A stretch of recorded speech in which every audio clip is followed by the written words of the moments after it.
domin ya ga ya nishaɗantar da ku kuma ya ga ya sa ku farin ciki. Shine ya jima yake kawo muku zafafan waƙoƙi masu zafi da nagarta domin ya sa ku nishaɗi. Shahararren jarumi ne dai wato Ado Isa Gwanja, ƙwararren jarumin da ya fafata zafafan waƙoƙin da suka sa 'yan mata suke rausaya. Yayin da wannan jajirtaccen jarumi dai wato Ado Isa Gwanja ya samu labarin iskewar waƙarsa tana sa 'yan mata girgiza kuma su rausaya kuma su karkaɗa dukkan ilahirin abin da Ubangiji ya basu.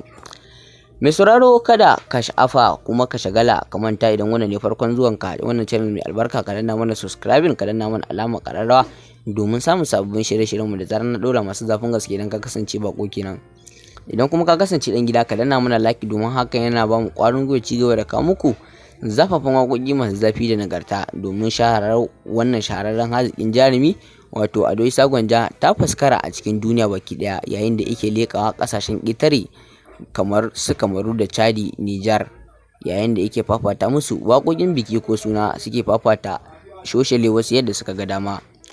Mai sauraro, wannan zazzafar waƙa da wannan shahararren haziƙin jarumi isa ka cikin wannan shekara, ka biyo mu a sannu hankali tun daga farko har zuwa ƙarshe domin ka saurari wannan zazzafar waƙa ta hanyar bin mu. Ka danna mana subscribing, ka danna mana alamar ƙararrawa domin samun sababbin shirye-shiryen mu da zarar na ɗora masu zafin gaske. Dan ka kasance bako kenan, idan kuma ka kasance dan gida, ka danna mana like domin hakan yana ba mu ƙwarin gwiwa ci gaba da kawo muku shahararrun zafafan waƙoƙi masu zafi da nagartar gaske. Domin hakan yana nuna faskarar ku a cikin duniya baki ɗaya masoya na wannan shahararren jarumi wato Ado Isa Gwanja, domin ya fantsama a cikin duniya baki ɗaya.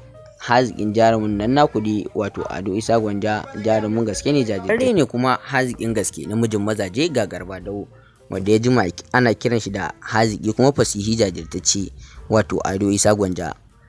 Ya fitar muku da zafafan waƙoƙi masu zafi a shekarar da ta gabata, shekara ta 2022, yayin da nishaɗantar da manya-manyan mashahuran masoyansa.